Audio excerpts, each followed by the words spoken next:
Hello guys, welcome to my channel. Today we are going to see how to resolve if you are having issue with Bluetooth isn't working problem in your computer.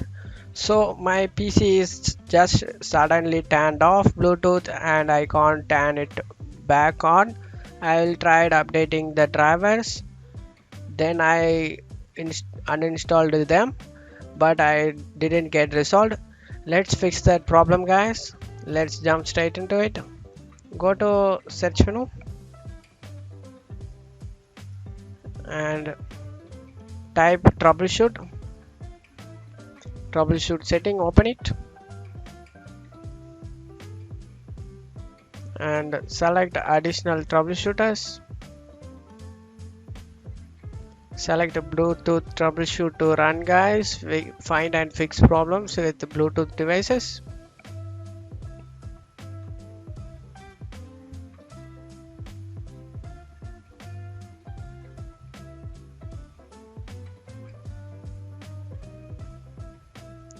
I'm actually not using Bluetooth device guys, that's why I'm getting this. Bluetooth is not available on this device. Please try using an external adapter to add Bluetooth capability to this computer.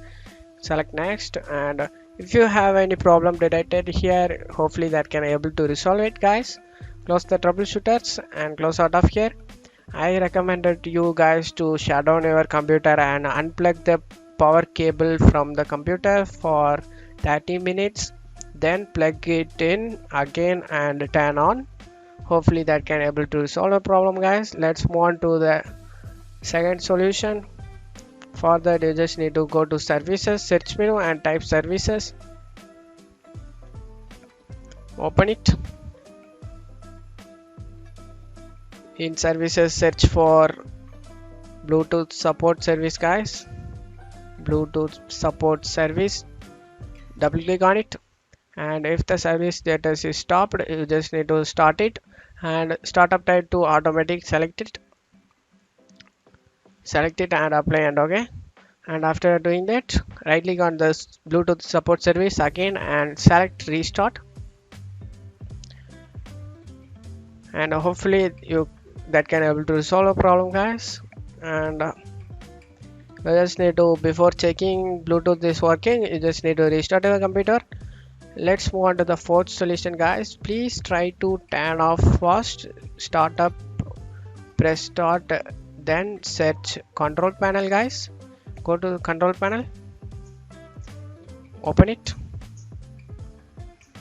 select view by two large icons and select the battery power option, and like on left side select the choose what the power button does and select the change settings that are currently unavailable. And in your computer that has anything listed here like change settings that are currently unavailable, that's why we are clicked in here. Yes, here turn off fast startup guys. If shutdown settings in here anything named as turn off fast startup option in here, you just need to uncheck the box and apply save changes guys. Hopefully that can able to resolve a problem guys. You just need to power off the system after doing that, and power cable from the pull the power cable from the computer and wait 15 minutes, power back on. Hopefully that can able to resolve a problem guys. That's it for today's video guys. I hope this tutorial definitely helpful guys. Give me a like and subscribe. Thank you.